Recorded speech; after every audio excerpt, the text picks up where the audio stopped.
ኣብ ግዜ ጾም ክንመርጾም ዝግባአና ጥዕና ዘለዎም ምግብታት ፕሮቲን ዳ ካብ ምንታይ ንተካእዮ ንዝብል ሕቶ ንድርቀት ንምክልኻል ኣዝዮም ኣገደስቲ እዮም። ቫይታሚናትን ተፈጥራዊ ሓይልን ዝህቡና ፍረታት ኣየኖት እዮም? ማይ ምንጭ ካሎሪ ወይ ድማ ምንጭ ቫይታሚን? ሕቶ ቁጽሪ 1 ሰላም ክቡራትን ክቡራን ተኸታተልቲ ነዚ መደብ ከመይ ቀኒኹም? ሰላም ኣምላኽ ምስኹም ክኸውን እንዳተመነኹ እንኳዕ ብድሓን ናብ ሃናፂ ሓሳብ ቲቪ ብሰላም መጻኹም። መምህር ናይ ስነ ቅመሜ ክሳብ መወዳእታ ምሳና ክትጸንሑ እንዳዓደምኩ ናብ ናይ ሎሚ ትሕዝቶና ከብለኩም። ኣብ ግዜ ጾም ክንመርጾም ዝግባአና ጥዕና ዘለዎም ምግብታት።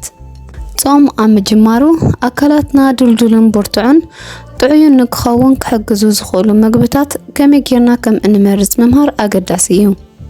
ኣብ እዋን ጾም ገለገለ ምግብታት ከምብላዕ ንቁጠብ ኢና። እንተኾነ ግን ገና ፕሮቲን፣ ቫይታሚን፣ ማዕድናትን እኹል ፀዓትን ከም ዘድልየና ፍሉጥ እዩ። ስለዚ ኣብ ናይ ሎሚ ቪድዮ ትሕዝቶና ኣብ ግዜ ጾም ክንምገቦም እንኽእል ብሉፃት ምግብታትን ስለምንታይ እዞም ምግብታት እዚኦም እንመርጾምን ከምኡውን ንጥዕናና ኣገደስቲ ምዃኖምን ክንደስስ ኢና። ክሳብ መወዳእታ ብሓንሳብ ንጽናሕ። ሓደ ካብቶም ኣዝዮም ኣገደስቲ ኢልና ንጠቕሶም መኣዛታት ፕሮቲን እዩ።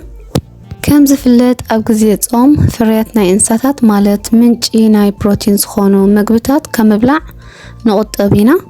ስለዚ እሞ ፕሮቲን ዳ ካብ ምንታይ ንተካእዮ ንዝብል ሕቶ እቲ ጽቡቕ ነገር ምንጪ ፕሮቲን ኣካላትና ዘድልዮ ካብ ፍርያት እንስሳታት ጥራይ ዘይኮነ ብዙሓት ፕሮቲን ክህቡና ዝኽእሉ ባህላዊ ምግብታት ምህላውና እዩ። ንኣብነት እንተሪእና መሸላ፣ ፋጆሊ፣ ዓተር፣ ዓይኒ ዓተር ከምኡን ካልእ ፍረታት ዝያዳ እንተደኣ በሊዕና ነቲ መብዛሕትኡ ግዜ ካብ ስጋ እንረኽቦ ፕሮቲን ንምትካእ ኣዝዩ ክሕግዘና ይኽእል እዩ። ብተወሳኺ ከም ዓደስን ማለት ብርስንን ሽሮን ዝኣመሰሉ ምግብታት እውን ንጭዋዳታትና ዝድግፉን ጥሜት ንኸይስማዓና ዝሕግዙናን ከምኡውን ኣገደስቲ መኣዛታት ክህቡና ዝኽእሉ ዓይነት ምግቢ እዮም። ኣብ ግዜ ጾም ንኣካላትና ፕሮቲን ጥራይ ዘይኮነ ጥዑይ ፀዓት እውን የድልየና እዩ። እዚ ማለት ከም በዓል ኣብ ጣፍ ዝርከቡ ትሕዝቶታት ማለት እዩ። እንጀራ ጣፍ ኣብ ብዙሓት ስድራ ሓበሻ ኣገዳስን ባህላውን ምግቢ ከም ምዃኑ መጠን ኣብዚ ድርከብ ትሕዝቶ ድማ ንኣካላትና ንምድጋፍ ዝሕግዙ ከም በዓል ፅሕዲ፣ ሓፂንን ማዕድናትን ይርከብ እዩ። ስለዚ ናይ ጣፍ እንጀራ ምስ ሚዛናዊ ናይ ጾም ምግብታት ከም ፍረታትን ኣሕምልትን ምብላዕ ዝያዳ ሙሉእ ኣመጋግባ ክህበና ይኽእል። ብተወሳኺ ኣብ ግዜ ጾም ዝያዳ ክንወስዶም ዘለና ኣሕምልቲ እዮም። ኣሕምልቲ ኣብ ግዜ ጾም ጥራይ ዘይኮነ ኩሉ ግዜ ከነዘውትሮም ዘለና ኣዝዮም ኣገደስቲ እዮም። ምክንያቱ ከም ቪታሚናት፣ ማዕድናት፣ ፋይበርን ፀረ ኦክሳይድን ማለት አንቲኦክሲዳንት ስለ ዝውንን። ኣሕምልቲ ክንብል ከለና ከም ሰላጣ፣ ካውሎ፣ ኮሚደረ፣ ካሮት ካልእን ዘጠቃለለ ኮይኑ ካብዚኦም ብፍላይ እቶም ቀጠልያ ኣሕምልቲ ንቡር ንጥፈታት ኣካላትና ንምድጋፍ ዝሕግዙ ኣገደስቲ ጥረ ነገራት ክህቡና ስለ ዝኽእሉን ብሓፈሻውን ኣሕምልቲ ፋይበር ስለ ዘለዎም ንምሕቃቕ ምግቢ ይሕግዙ። ብፍላይ ድማ ኣብ እዋን ጾም ናይ ስርዓተ ምሕቃቕ ኣካላትና ክቀየር ስለ ዝኽእል ንድርቀት ንምክልኻል ኣዝዮም ኣገደስቲ እዮም። ስለዚ ኣብ ግዜ ጾም እንቕርቦ መኣዲ ኣብ ክንዲ እንጀራን ሓንቲ ዓይነት ፀብሕን እንጥቀም። ዝተፈላለየ ዓይነት ሕብሪ ዘለዎም ኣሕምልቲ ብምውሳኽ ዝተፈላለየ ጥዕናዊ ጥቕሚ ዘለዎም ምግቢ ምምራፅ ኣገዳሲ ማለት እዩ። ቫይታሚናትን ተፈጥራዊ ሓይልን ዝህቡና ፍረታት ኣየኖት እዮም? ኣብ ግዜ ጾም ኣብ ሓደ ግዜ ጥዑምን ምቁርን ጥዕናዊ ረብሓ ዝህበና ቅልል ዝበለ ምግቢ ክህልወና ጽቡቕ እዩ። እዚ ድማ ካብ ፍረሽ ወይ ድማ ሓደስቲ ዝኾኑ ፍረታት ኢና ክንረኽቦ ንኽእል። ካብ ፍረታት ኣዝዮም ኣገደስቲ ዝኾኑ ከም ቫይታሚናትን ማዕድናትን ማይን ፋይበርን ክንረክብ ንኽእል ኢና። እዞም ፍረታት ንብሎም ዘለና ድማ ከም ኣራንሺ፣ ባናና፣ ማንጎን ፓፓዮን ከምኡውን ቱፋሕ ዝኣመሰሉን ካልእን ፍረታት እዮም። ስለዚ ዋላ እንተወሓደ ገለገለ ካብዚኦም ከነዘውትር ኣዝዩ ጽቡቕ ምርጫ እዩ። ንኣብነት እንተሪእና ኣብ ከም ኣራንሺ ዝበሉ ፍረታት ዝርከብ ቫይታሚን ሲ ሰብነትና ነቲ ካብ ከም ብርስንን ዓተርን ዝመሰሉ ምግብታት እንረኽቦ ሓፂን ጽቡቕ ጌሩ ንኽመጽኦ ወይ ድማኒ ክጥቀመሉ ይሕግዞ እዩ። እዚ ስለ ዝኾነ ካብ ሽኮር ዘለዎም ምግብታትን መስተታትን ፍረታት ምምራፅ ንጥዕናና ኣዝዩ ዝበለፀ እዩ። ፍሩታታት ንጣዕሞት ወይ ድማ ንመዘናግዒ ጥራይ ዘይኮኑ ምንጪ ኣገደስቲ ጥረ ነገራት ምዃኖም ክንርስዕ የብልናን ማለት እዩ። መብዛሕትና ሰባት ኣብ ፕሮቲንን ካርቦሃይድሬትን ጥራይና ነተኩር ግን ከዓ ኣብ ግዜ ጾም ሰብነትና ዘድልዮ ካልእ ኣገዳሲ ጥረ ነገር ኣሎ። እዚ ጥረ ነገር እዚ ድማ ጥዑይ ስብሒ ወይ ድማ ሄልዝፋት እዩ። እዚ ጥዑይ ስብሒ ወይ ድማ ሄልዝፋት ኣካላትና ንገለ ቫይታሚናት ኣብ ግቡእ መዓልኦም ንኽውዕሉን ንቡር ንጥፈታት ሓንጎልን ሰውነትን ንኽሰልጥ ይሕግዝ። ስለዚ ኣብ ግዜ ጾም ከም ኣቮካዶ፣ ሰሊጥ፣ እንጣጢዕ፣ ፍረሱፍ፣ ፍረ ዱባን ከምኡውን ፒናትን ዝኣመሰሉ ምግብታት ክንወስድ ኣዝዩ ኣገዳሲ እዩ። ይኹን እምበር እዞም ምግብታት እዚኦም ድሕሪ ምግቢ ናይ ጽጋብ ስምዒት ንኽህልወና እውን ስለ ዝሕግዙ እዚ ይኹን እምበር ጥዑይ ስብሒ ወይ ድማ ሄልዝፋት እኳ እንተኾነ ዘለዎ ትሕዝቶ ካሎሪ ልዑል ስለ ዝኾነ ብዝተመጣጠነ መጠን ክንወስዶ ከም ዘለና ክንርስዕ የብልናን። ምክንያቱ ዕላማና ብዙሕ ወይ ድማ ውሑድ ምብላዕ ዘይኮነስ ንኣካላትና ዘድልዮ ትኽክል ሚዛን ምሃብ ስለ ዝኾነ እዩ። ኣብ ግዜ ጾም መብዛሕትና እንርስዖ ሓደ ኣገዳሲ ነገር እንተዳሃልዩ ከዓ ፈሳሲ ዝኾነ ማይ እዩ። ማይ ምንጭ ካሎሪ ወይ ድማ ምንጭ ቫይታሚን ኣይኮነን፣ ግን ኣካላትና ብዘይ ማይ ብግቡእ ክሰርሕ ስለ ዘይክእል እኹል ማይ ምስታይ ንምሕቃቕ ምግቢ ንዝውውር ደምን ንትኩረት ሓንጎልን ንጠቕላላ ጥዕናናን ኣዝዩ ሓጋዝን ወሳንን ዝኾነ ተራ እዩ ዘለዎ። ስለዚ ምግቢ ክንበልዕን ማይ ክንሰትን ኣብ ዝፍቀደና ሰዓታት ስሩዕ ዝኾነ እኹል ማይ ክንሰቲ ይግባአና።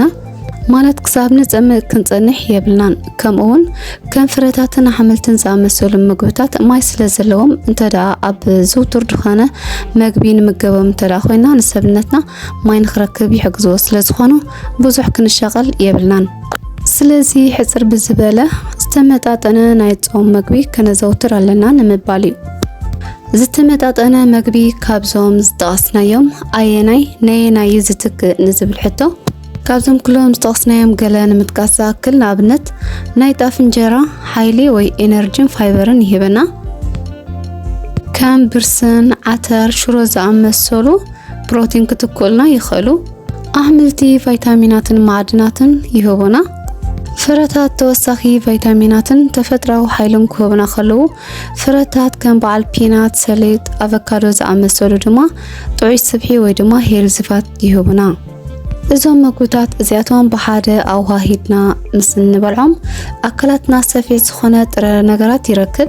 ስለዚ ነዚ ዓይነት ኣመጋግባ ኣገባብ ንምኽታል ብዙሕ ዋጋ ዘውህብ ኣይኮነን። መብዛሕትኡ ባህላዊ ምግብታትና ድማ ብግቡእ ምስ ዝዳለዉ ንጥዕናና ኣዝዮም ጠቐምቲ እዮም። ኣብዚ ከይጠቕስናዮ ክንሓልፍ ዘይብልና ድማ ኣብ ግዜ ጾም ክንቅንሶም ዘለና ምግብታት እዮም። ጾም ንመንፈሳዊ ዕቤትና ጥራይ ዘይኮነ ንኣካላትና እውን ዓቢ ጥቕሚ ከም ዘለዎ ብሳይንስ ዝተረጋገፀ ሓቂ እዩ። ኣብዚ ግዜ እዚ ግን ገለ ካብቶም ንመርፆም ምግብታት ንኣካላትና ሃሰይቲ ክኾኑ ስለ ዝኽእሉ ክነወግዶም ይግባእ። እሶም ድማ እዞም ዝስዕቡ እዮም።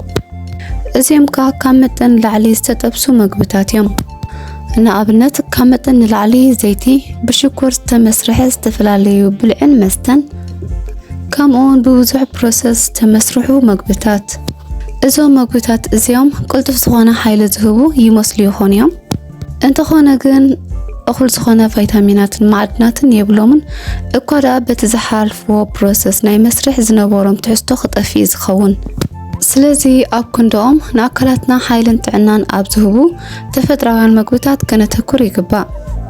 ስለዚ ኣብ መወዳእታ ክንርስዖ ዘይብልና ናይ ነፍሲ ወከፍ ሰብሰብነት ኣካላት ዝተፈላለየ ስለ ዝኾነ ኣካላትና ዝህበና ምልክታታት ምስትዋል ኣዝዩ ኣገዳሲ እዩ። ንኣብነት ኩሉ ግዜ ድኻም ዝስምዓና እንተደኣ ኮይኑ ወይ ድማ ንቡር ንጥፈታትና ንምቕፃል ዓቕሚ ንስን እንተደኣ ኮይና ኣካላትና ዝብለና ዘሎ ወይ ድማ ዝስማዓና ዘሎ ምልክታት ብምንባብ ዝተፈላለዩ ጥረ ነገራት ዘለዎም ምግብታት ብምምጋብ ጥዕናና ክንሕሉ ይግባእ። እዚ ሓበሬታ እዚ ኩሉ ሰብ ብኣፍልጦ ክጥቀመሉ ጽቡቕ ስለ ዝኾነ ናብ ኩሉ ቤተሰብናን ፈተውትናን ሼር ብምግባር ነካፍሎም። ሕጂ ነዚ ክንከታተሎ ዝፀናሕና ቪድዮ ማዕረ ክንደይ ኣቕሊምናሉ ወይ ድማ ተጠቒምናሉ ገዛ ርእስና ንምግምጋም ዝተዳለዋ ሕቶታት ኣለዋ። ምርጫን መልስን ኣለዎ። ከይተጨነቕና ርግእ ኢልና ንመልሶ ክንደይ ኣምፂና ድማ ኣብ ኮመንት ሴክሽን ንፅሓፎ ኢና። ናብተን ሕቶ ንኺድ። ሕቶ ቁፅሪ 1 ኣብ እዋን ጾም ካብ ስጋ ዝርከብ ፕሮቲን ንምትካእ ኣየኖት ምግብታት እዮም ዝሕግዙ? ሀ ሽኮራዊ ነገራት ለ ብርስን ዓተር ፒናት ሐ ልስሉስ መስተታት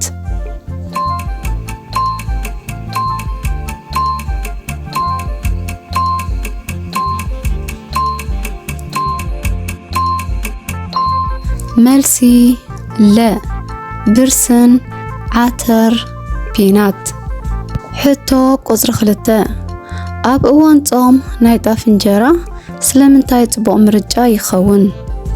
ሀ ፋይበር ሓጺን ማዕድናት ስለ ዝህብ ለ ሽኮር ጥራይ ስለ ዘለዎ ሐ ምንም ጥረ ነገራት ስለ ዘይብሉ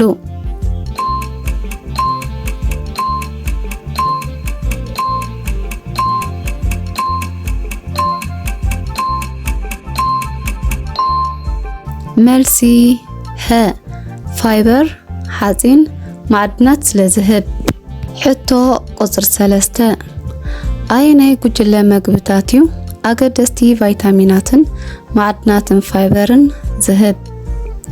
ሀ ኣሕምልቲ ለ ዝተጠብሰ ምግብታት ሐ ሽኮር ዘለዎም መስተታት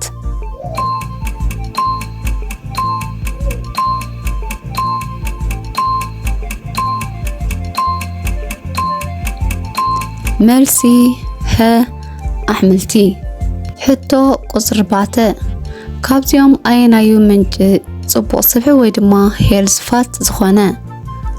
ሀ ኣቮካዶን ፍረታትን ለ ሽኮራዊ ነገራት ሐ ሶዳ ወይ ድማ ለስላሳ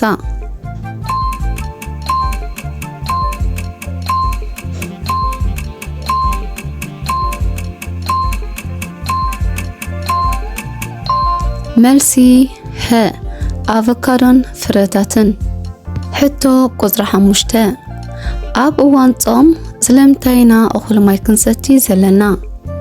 ሀ ሰብነትና ማይ ከይወድእን ንቡር ንጥፈታቱ ንኸቐጽልን ለ ኩሉ ምግቢ ንምትካእ ሐ ሙሉእ መዓልቲ ንኽንድቅስ ንኽሕግዘና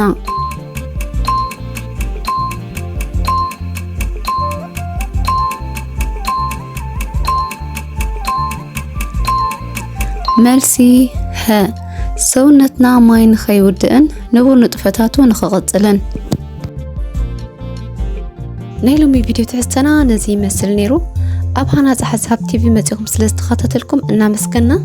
እዛ ቪድዮ ጠቃሚት ኮይና እንተረኺብኩማ ላይክ ሃብዋ፣ ንፈተውትኹምን ቤተሰብኩምን ንኽበጽሖም ሼር ብምግባር ንዝያዳ ትሕዝቶ ሳብስክራይብ ኣይትረስዑ ኢኹም።